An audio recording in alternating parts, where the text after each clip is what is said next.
Our story begins with Kunta Kinte. He's 16 years old and he has a serious crush on a girl named Jinnah. But he's not the only one. During a party in the village, this shady guy drops his hat in front of her, which is their traditional way to announce romantic intentions. Kunta's parents have to restrain him before he starts a fight. Go to my room and get a bowl of cooked rice. His mom then sends him home, where he's surprised by very bizarre visitors. He's suddenly abducted and taken to the jungle. Did I ask you to speak? No, Uncle Silla. But these are not his enemies. It's just a traditional ritual for boys his age who need to undergo heavy training to become warriors. Horse could feel your fear. He spends some time with these guys learning how to ride wild horses and throw javelins with precision. When he gets back home, his mother apologizes for being in his room without permission. She's talking to him in a completely different way, and it's clear that Kunta is now considered a man. Stop filling your head with dreams. Knowing that Jinnah has turned down that other guy, Kunta goes after her in the woods. He's about to propose when some strangers encircle them in a menacing way. They are from a rival clan who hate the Kinte family. Kunta puts up a fight,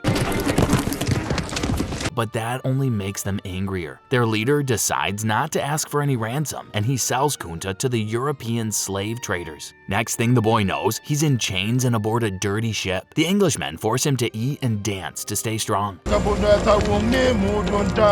Kunta is horrified to see that Jinnah is there too. She tries to run and jump off, but they won't even let her do that. So Kunta comes up with a plan to seize their weapons and take the ship. As the white guys don't understand the language, they communicate with only slaves in different parts of the ship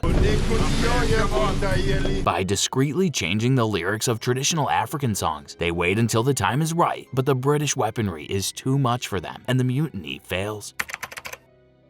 After 87 days at sea, the ship arrives in Virginia and Kunta is sold as a slave. He's taken to the Waller farm to work tobacco fields. The estate belongs to John and Elizabeth Waller. But John owes so much money to his brother William that he always has a say too. I'm an artist with the club.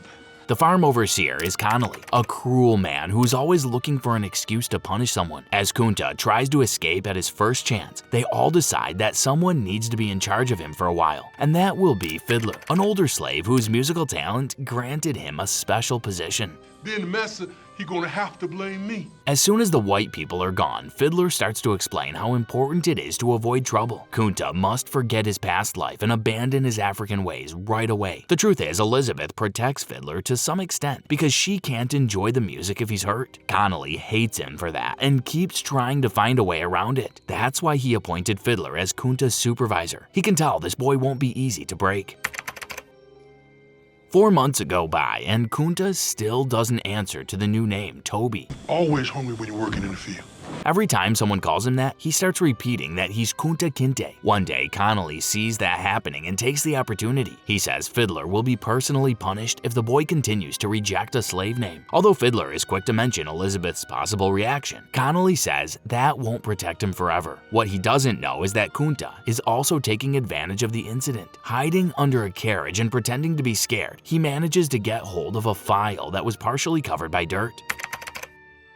That night, White folk don't like no Africa god. Fiddler tries to convince Kunta to behave and keep his head down. But just before leaving, he can hear Kunta humming a familiar tune. Fiddler says he's been chasing that melody in his head for many years. It's the song his grandma used to sing back in Africa. He admits that a lot of stuff he had tucked away deep inside is coming back to him now. You must be putting that Mandinka magic on me.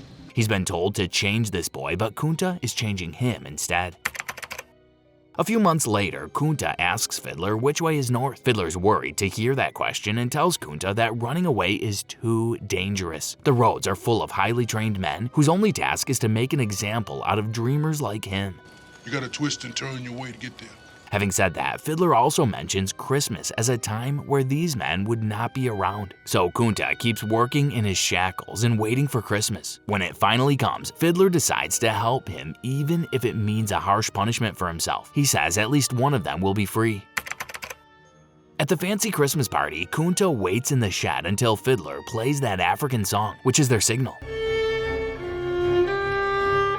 It means the overseers are out of the way. Then Kunta takes Elizabeth's favorite horse and rides away very fast. It doesn't take too long for Connolly to find out what happened. Kunta keeps running all night, but the dogs find him in the morning and he's captured. After punishing Kunta, Connolly starts to accuse Fiddler. He convinces John to sell the musician to another farm, but as William wants to please Elizabeth, he says he'll buy him. The entire estate is my business. Kunta spends the next 10 years planning another escape. His opportunity comes with the Revolutionary War. He takes advantage of the chaos to end Connolly's life, and then he joins the Redcoats to fight against the Americans in exchange for his freedom. But he soon learns that the Englishmen are not so different towards Africans, as they refuse to provide them with actual guns. Armed with nothing but spikes, our armaments are delayed.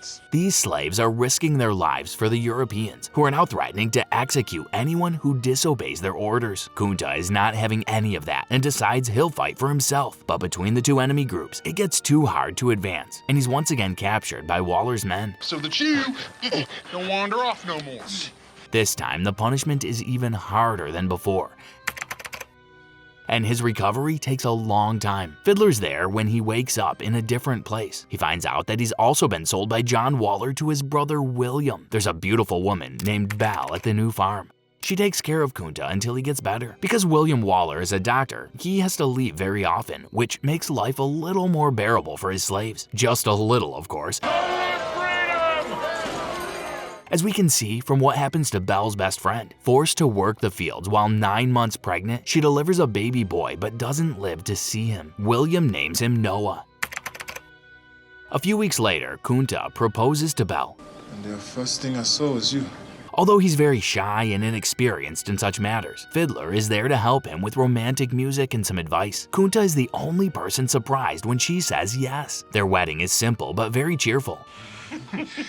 Whoa. Hey, now. It includes an African tradition where bride and groom jump over a broom together. As Kunta has never heard of that, Fiddler needs to remind him that Africa is a big place, and you can't expect to know all the traditions. The party's over when a wagon arrives with news from the Wallers. I'm sorry. I have to go. Kunta must take William over there immediately. Elizabeth is giving birth to her first child, a baby girl named Missy. 9 months later, it's Kunta's turn to become a father when Belle gives birth to little Kizzy. Respecting a family tradition, Kunta takes her to a quiet place in the open to show her the night sky. That's when they get jumped by a group of militiamen demanding money to let them go. As they have none, the men say they'll take the baby. Fiddler doesn't let that happen and fights them off. Kunta runs and gets the baby to a safe spot. When he comes back, he's devastated to see that Fiddler gave his own life to save them. 6 years go by. Noah is learning how to ride a horse while Missy and Kizzy play together. Despite the obvious disapproval from both girls' fathers, You run and I'm gonna catch you.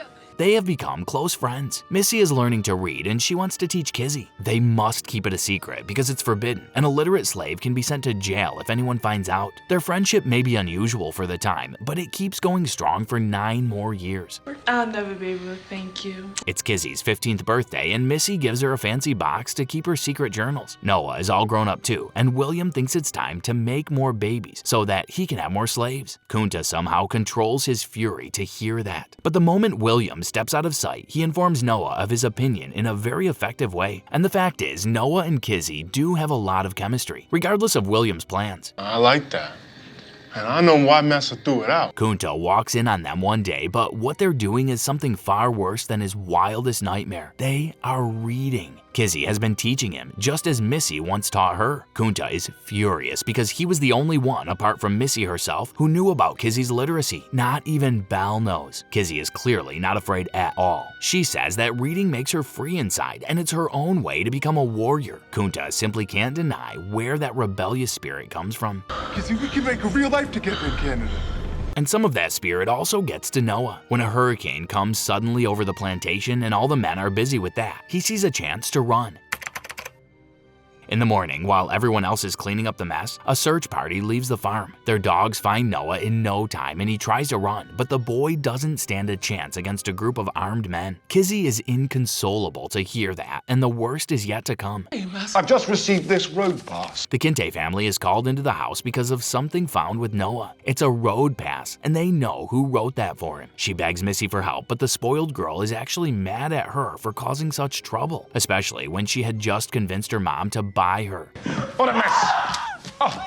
In the end, Kizzy has never been more than a doll to her. Kunta and Belle are beyond desperate, but there's nothing they can do. Kizzy is taken away from them. She's taken to North Carolina and sold to a horrible man named Tom Leah, who attacks Kizzy as soon as she arrives. It's not too long before Kizzy gives birth to Leah's illegitimate son, George. 10 years later, Kizzy's life is a combination of hard work, George's upbringing, and Tom Leah's dreadful visits. George doesn't know who his father is and doesn't really care. Mama, I like them birds. The boy is obsessed with the gamecocks trained by a slave named Mingo, bothering the poor man night and day to become his apprentice. Tom Leah proudly says he bought that farm by winning cockfights, and he also seems to lose a lot of money the same way. Now I'm going to be king of Caswell County.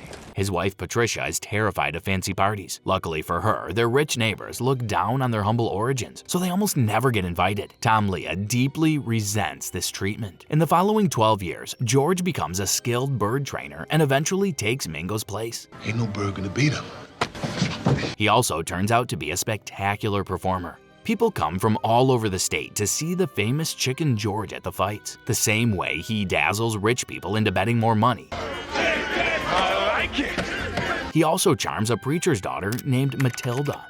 At one of the cockfights, George's opponent is a man named Marcellus. When asked about his master, the man says something George had never heard before. Marcellus is a free man. He saved every penny for years until he was able to buy himself free. When you carry yourself, I thought for a minute you was free too. While George obviously lacks such discipline as Marcellus, he finds a new obsession in the idea of buying freedom for himself and his mother, Kizzy. Meanwhile, Tom Leah meets Mr. Jewett, a rich man who's looking to buy George. Leah firmly rejects the offer, but accepts his invitation to the upcoming Easter celebrations, which ends up being a huge mistake. Mr. Jewett knew that Tom and Patricia would be received with disgust by the high society. I paid no attention to you at all.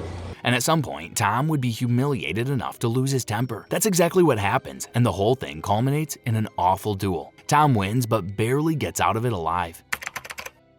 During his recovery, he tells George something about him truly being his boy. We can see by George's face that he finally realizes why his mother hates this man so much. Now, more than ever, he's determined to buy their freedom and get away from this monster. On the other hand, he's also making it very hard to accomplish by jumping the broom with Matilda and then proceeding to have 7 children with her. May the Lord keep and bless this holy youth. In order to free them all, he needs to take every cockfight opportunity and save as much as possible from his cut.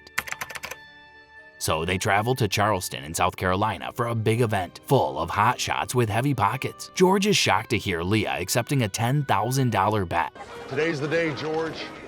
and asks him where he's gonna find that much money. When Leah says the farm is worth about that much, George can't believe he's actually betting their home. But Leah knows just the thing to say that will convince him. He promises to free George if his bird wins the fight. He even writes him the papers and all. It's time for Chicken George to work his magic, and it does work.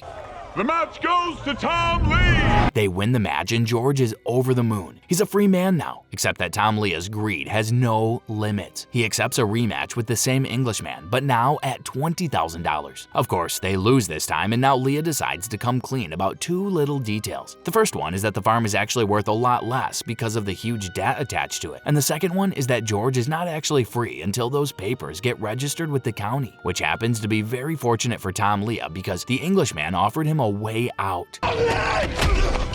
Yep, you guessed it, it's George. That heartless liar gives away his own son, who doesn't even have a chance to say goodbye to his mother, Matilda, or his 7 kids.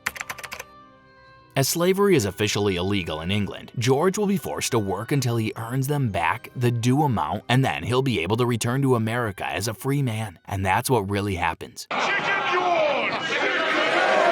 But it takes him 20 years to earn that much. So when he finally comes home, his mother Kizzy has passed away and Tom Leah has sold everyone else. Most of George's family now belongs to Ben Murray.